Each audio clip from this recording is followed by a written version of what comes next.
Que la gracia y la paz de Dios sea con cada uno en este precioso día. Hoy domingo, damos gracias a Dios, 9 de marzo, son las 11 y casi 15 de la mañana. Nos encontramos en la iglesia de la Rosa de Sarón, por la gracia de Dios, para continuar con estas enseñanzas que hemos estado abordando cada domingo a partir de las 11 de la mañana. Quiero saludar especialmente a todos los hermanos, amigos que nos escuchan a través de la plataforma de YouTube, la Iglesia de la Rosa de Sarón. De antemano agradecemos a Dios por sus vidas, ya que somos bendecidos también por ustedes, por el apoyo que nos han dado de antemano para seguir difundiendo la palabra del Señor, que es bendita por los siglos de los siglos. De igual manera quiero dar gracias a Dios por todos los hermanos presentes en este lugar, en la Iglesia Rosa de Sarón, por sus vidas, ya que lo que hacemos solamente es con un solo objetivo, y es que nuestro Dios sea glorificado a través de su palabra, a través de su Santo Espíritu. Y quiero pedirle a todos los hermanos presentes que podamos ya iniciar buscando en nuestras Biblias. Hoy vamos a tener el honor y el privilegio de poder escuchar esta enseñanza que el Señor tiene para su iglesia. Como podemos ver, el título es Primer esclavo que ascendió a gobernador. Tenemos allí una imagen que se encuentra en la diapositiva. Allí pueden ver el título específico, y la base bíblica se encuentra en Génesis capítulo 37 al 41. No obstante, no vamos a leer todos estos capítulos, sino vamos a tocar los puntos esenciales de esta preciosa enseñanza.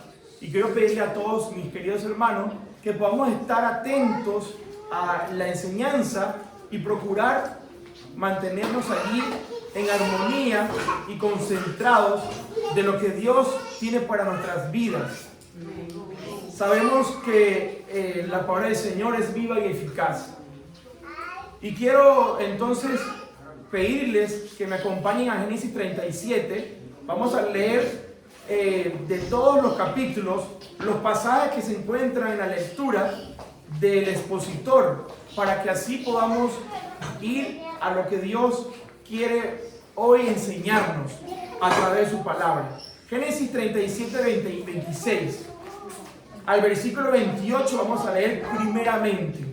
Génesis 37, versículo 26. Leemos su palabra en el nombre de nuestro Señor Jesucristo. Y la iglesia dice: amén. Muy bien. Entonces Judá dijo a sus hermanos: ¿qué provecho hay en que matemos a nuestro hermano y encubramos su muerte? Venid y vendámosle a los ismaelitas, y no sea nuestra mano sobre él, porque él es nuestro hermano, nuestra propia carne. Y sus hermanos convinieron con él. Y cuando pasaban los madianitas mercaderes, sacaron ellos a José de la cisterna y le trajeron arriba, y le vendieron a los ismaelitas por 20 piezas de plata, y llevaron a José a Egipto. Ahora vamos a ir a Génesis 39, vamos a saltar, porque vamos a conectar la otra parte de esta historia en Génesis 39. Ya vamos a ver por qué saltamos a ese capítulo, no se preocupen. Génesis 39, versículo 1 al 3. Dice: llevado pues José a Egipto, Potifar, oficial de Faraón, capitán de la guardia, varón egipcio, lo compró de los ismaelitas que lo habían llevado allá.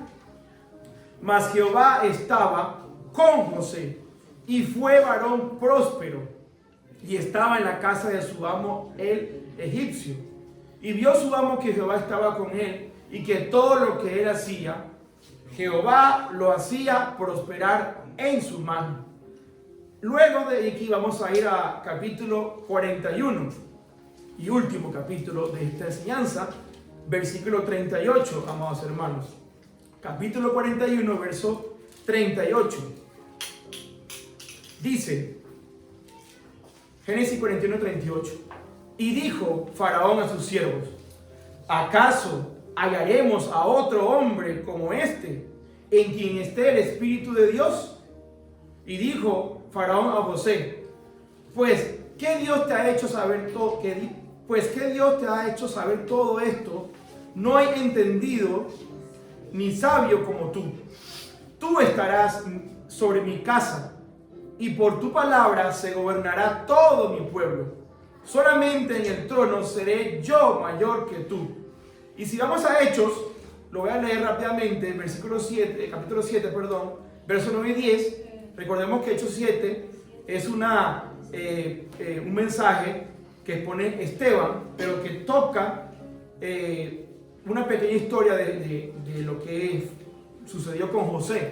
Dice Hechos 7:9, los patriarcas, movidos por envidia, vendieron a José para Egipto, pero Dios estaba con él y le libró de todas sus tribulaciones y le dio gracia y sabiduría delante de Faraón, rey de Egipto, el cual lo puso por gobernador sobre Egipto y sobre toda su casa.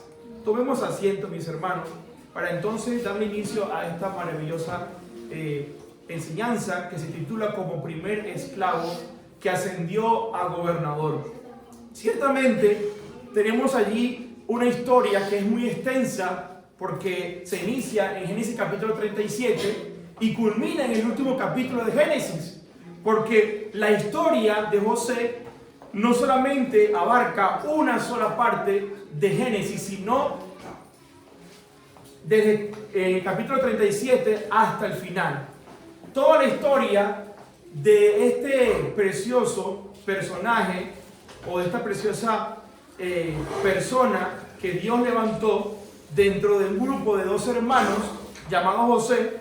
Y cuando hablamos de precioso, hablo de aquella humildad, aquella persona servidora que Dios escogió para un propósito. Ciertamente la historia de José tiene una característica fundamental y es acerca de la soberanía de Dios. Como vimos en el capítulo 37, nos encontramos con la historia de Jacob, que era el padre de José. Jacob ya tenía una edad avanzada y tenía ya sus hijos, en este caso los primeros que tuvo, como Judá, Rubén y otros más, ya eran adultos. Pero José era el menor, era el más pequeño de los varones y tenía solamente 17 años de edad. Era el adolescente, era aquel joven que Dios de antemano tenía un propósito que había establecido y marcado para su vida. Y en ese propósito vemos que José tenía cierta preferencia de su padre. Su padre amaba a José y su atención se había inclinado más a este pequeño joven. Tanto así que José recibía de su padre las órdenes para poder supervisar a sus hermanos cuando iban a pastorear las ovejas. Ya los hermanos de José tenían una fama no muy buena. Los hermanos de José realmente tenían una actitud que no era correcta delante de los ojos de Dios. Entonces José era un hijo obediente, era un hijo que realmente escuchaba la voz de su padre Jacob y todo lo que su padre le confiaba a José, José lo hacía. José era un hombre íntegro, en este caso era para ese momento un joven, pero fue un joven muy ejemplar. José lo que hacía era hacer la voluntad de su padre. Entonces José, ¿qué hacía? José supervisaba y hacía un informe de todo lo que veía de sus hermanos y de todo aquel trabajo que sus hermanos realmente realizaban en aquella jornada de agricultura y de ganado y todo lo que tenían como su trabajo. Entonces podemos ver que José recibe una orden de su padre que fue ir hacia el lugar donde estaban sus hermanos para ver cómo estaban haciendo el trabajo. Pero ya los hermanos de José tenían cierta envidia y rencor hacia José, porque José, ya Dios estaba revelándole a través de sueños lo que él iba a hacer en el tiempo establecido por Dios. José tenía sueños y esos sueños José no entendía en sí el significado. Y José, como era un joven que todavía no había crecido en sabiduría y en madurez, José en su ingenuidad y en su inocencia les contaba a sus hermanos los sueños. ¿Y qué pasaba con esos sueños cuando eran escuchados por sus hermanos? Los hermanos sintieron más envidia porque decían, ¿qué piensa de sí? ¿Acaso se cree mayor que nosotros? ¿Acaso él va a gobernar sobre nosotros? Y el padre también, Jacob, cuando escuchó aquel sueño, que por cierto fue el que más trajo cierta, rivalidad, dice que Jacob le dijo, ten cuidado con lo que estás diciendo. Pero Jacob meditó ese sueño. Sin embargo, los hermanos lo aborrecieron más. El odio se aumentó hacia José. Y cuando José va a aquel lugar a ver a sus hermanos en lo que el padre le había mandado, dice la escritura en Génesis 37 que cuando llega José a aquel lugar, sus hermanos empezaron a mofarse de él y a burlarse de José. Y cuando vieron a su hermano, hicieron un plan para matarlo, hermanos. El corazón de los hermanos ya se había llenado de rencor, de odio, de envidia y de celo, porque había una intención que su padre le había dado más a su hijo José. Y esto es importante que vamos a verlo más adelante. Entonces, mis hermanos, ¿qué sucede cuando José llega a aquel lugar? Dice la escritura que los hermanos deciden matarlo, pero uno de ellos, llamado Rubén, decide detener el plan. Rubén lo veía realmente, inapropiado, porque era su hermano. Era carne o sangre de ellos. En otras palabras, era su hermano, pertenecía a la familia. Entonces nos dice la escritura que cuando él llega, automáticamente los hermanos, ¿qué hacen? Cuando quieren matarlo o deciden matarlo, se interpone Rubén en este plan malévolo por los hermanos, pero sabemos claramente que no sucede esto, sino que lo arrojan en una cisterna. Y al ser arrojado en una cisterna, Judá toma la iniciativa, pero no buena, y dice, no vamos a matar a nuestro hermano. No parece realmente necesario porque realmente es de nuestra sangre. Mejor hagamos algo más sencillo para nosotros librarnos de su sangre. Ellos pensaban que estaban haciendo el bien y determinan vender a este joven a unos mercaderes que eran de Madián, conocidos también como los ismaelitas. Y definitivamente lo vendieron. Y José es vendido por sus hermanos. Y cuando es vendido por sus hermanos de manera injusta, en este caso, los ismaelitas o los mercaderes que trabajaban en la zona de Egipto, ellos llevan a José hacia aquel lugar. Llevan a José a aquel lugar y le quitan también la túnica, en este caso sus hermanos. ¿Pero por qué se la quitan? Para justificar a su padre por qué José no había aparecido más. Y vemos claramente en la historia que los hermanos, ¿qué hacen? Los hermanos agarran la túnica de colores que el padre le había hecho a su pequeño hijo, especialmente a él, porque había esa preferencia por ser el menor y porque ya Jacob era un anciano. Y le dicen, padre, esta túnica la encontramos, pero no sabemos si es de tu hijo. Verifícala, ve si es de él. Y ciertamente cuando Jacob ve aquella túnica, se derrama en dolor, en tristeza. Y empieza aquella endechura, endecha, que quiere decir dolor por su hijo. Pero no había sido así. José no había sido comido o devorado por las bestias como Jacob pensaba o Israel, sino que había sido vendido por sus hermanos.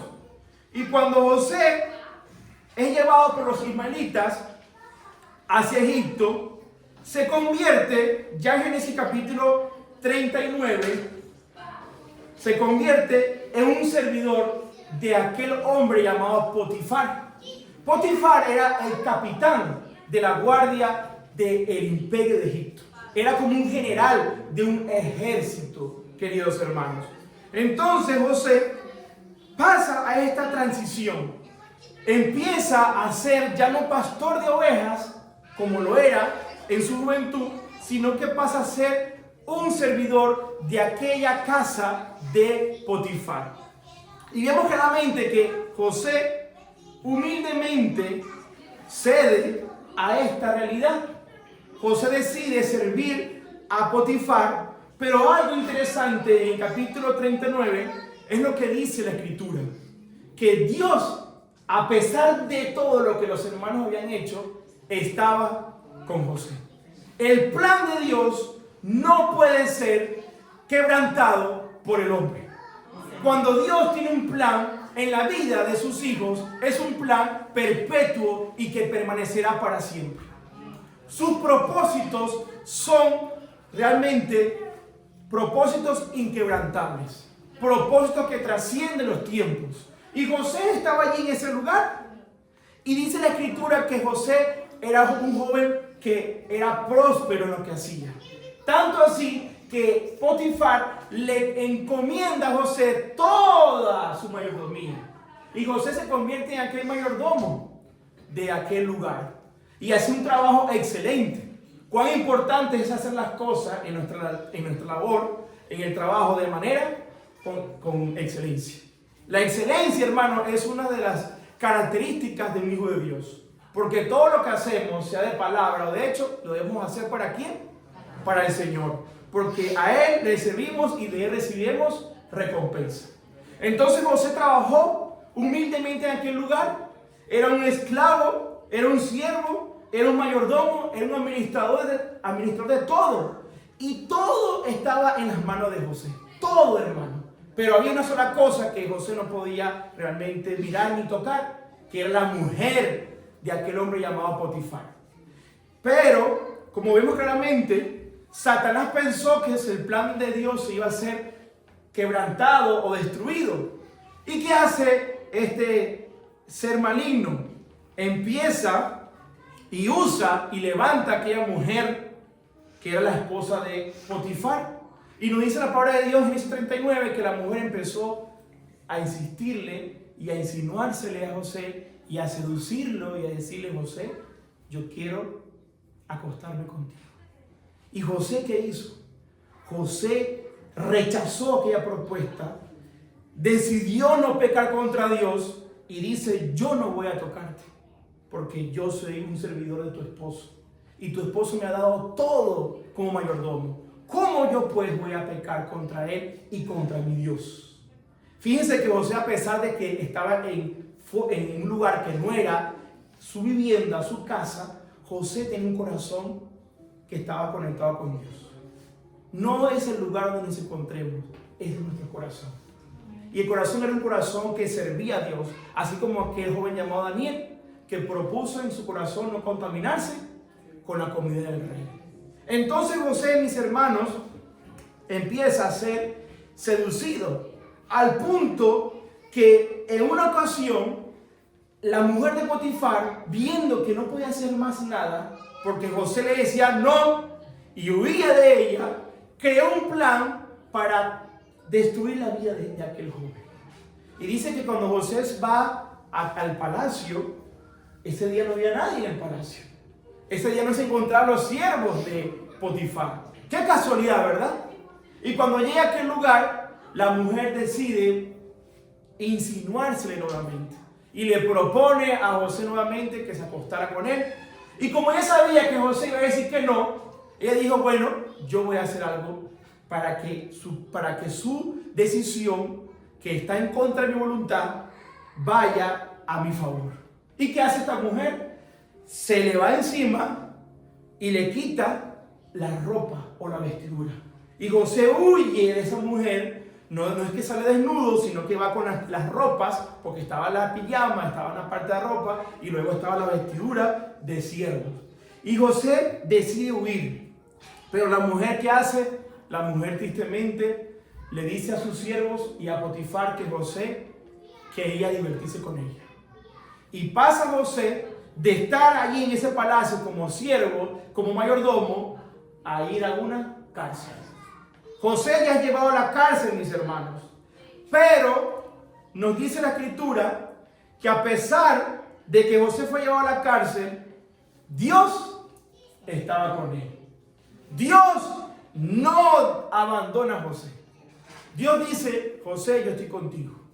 No te preocupes. Mi plan aún está en pie. Tus sueños no fueron tus sueños. Son mis sueños. Y mis sueños se cumplirán en mi tiempo. Mis propósitos. Entonces José allí entra en aquel lugar y Dios lo pone en gracia. Y Dios lo pone a favor del jefe de la cárcel, hermanos. ¡Qué maravilloso es Dios! Y José se convierte prácticamente en la mano derecha del jefe de la cárcel. Lo mismo que le pasó cuando estaba con Potifar, le pasa en la cárcel. Y el jefe dice: bueno, José, yo te voy a entregar a los presos del rey para que tú los supervises. Qué paradójico es esto, pero qué maravilloso a la vez, porque Dios estaba con José. Dios estaba con José, mis hermanos. El plan de Dios estaba allí desarrollándose en toda esta transición, en todo este proceso que estaba viviendo José. Y dentro de la cárcel habían dos presos del faraón. Uno era copero del rey y el otro era panadero. Y estos hombres tuvieron unos sueños. Dice la escritura que el copero tuvo un sueño y también el panadero. Y ambos sueños José los interpretó a través del Espíritu de Dios. Y Dios le da la interpretación, el significado, pero uno de ellos tristemente muere, que fue el panadero. Pero el copero del rey vuelve a ser ascendido a su puesto. Y vemos claramente que José, como todo joven, él le dijo al copero que cuando saliera y cuando fuera ascendido, se acordara de él. José, como humano, hermanos, imagino que estando en la cárcel, él decía: yo quiero salir de este lugar, porque yo no he hecho nada. José no había hecho nada, hermano, ni en contra de su padre, ni en contra de sus hermanos, ni en contra de la mujer de Potifar y de su jefe o su amo. Jamás. José era un hombre íntegro. José solamente quería ir a obedecer a Dios a pesar de las pruebas, a pesar del proceso y a pesar de sus aflicciones. Entonces, cuando sale el copero del rey, no pasó nada. Él se le olvidó la promesa que le había hecho José. Pero Dios, como siempre, en su soberanía, en su sabiduría, en su poder y en su gracia, le da un sueño al faraón. Y aquel sueño que le da al faraón fueron dos sueños. Y estos dos sueños, mis hermanos, perturban el corazón del faraón. Porque él sueña con unas vacas flacas y unas vacas gordas.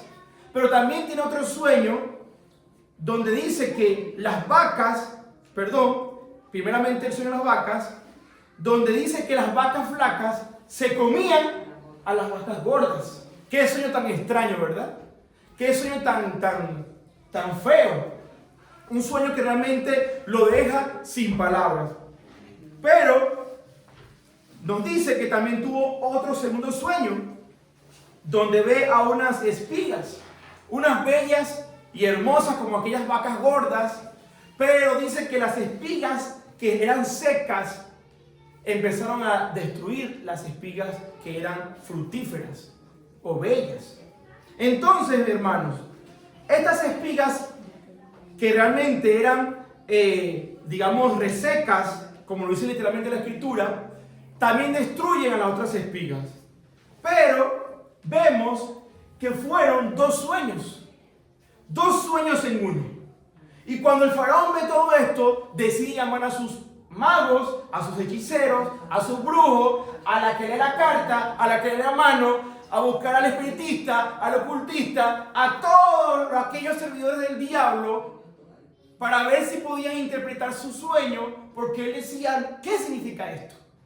Y cuando el faraón se encontraba angustiado, se encontraba con esta incertidumbre, se acuerda el copero del rey que José le había pedido que se acordara de él cuando estuviera en su puesto de copero. Y él dice, yo he pecado. Y le dice al faraón, yo recuerdo que cuando estuve en la cárcel había un joven que cuando tú le decías un sueño, él lo interpretaba y te daba el significado real del sueño. ¿Y el faraón qué hace? El faraón dice, búscamelo de inmediato, porque quiero que él me diga qué significado tiene este sueño. Y a José lo preparan, le cortan el cabello, porque estaba muy cabellón, estaba muy feíto, estaba en una cárcel, estaba sucio, estaba con aquella ropa. Gloria al Señor de Jesús.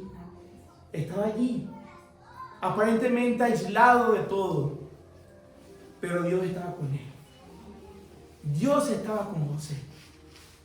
Y entonces, hermanos, José es llevado a la corte del faraón.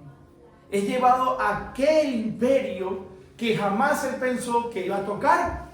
Pero hay un plan en todo esto.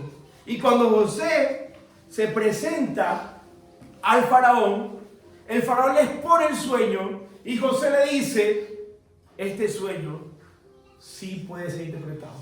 Y él dice, sin mí. Pero no es porque José se atribuye el don, sino porque Dios los había escogido para que fuese aquel intérprete de sueños. Dios le plació a usar a José para que diera interpretaciones de los sueños. Dios es Dios. Entonces, mis hermanos, José le da la interpretación y le dice, estos dos sueños son una determinación de lo que Dios va a hacer en Egipto. Viene una hambruna, pero antes de la hambruna viene una abundancia. Y debes hacer esto, esto y esto. José le da, en otras palabras, un plan para salvaguardar a toda esa nación. Y fíjense que Dios lo pone en gracia. Dios lo pone en gracia. Y Dios le quita toda esa vestidura. Y el faraón dice, y quiero que vayamos a la escritura, en Génesis capítulo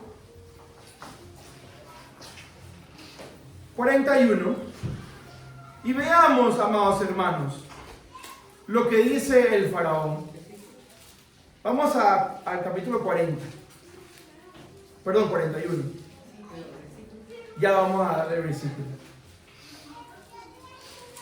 Dice Génesis 41, el versículo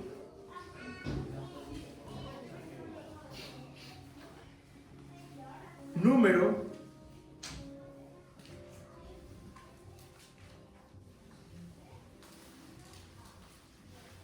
33.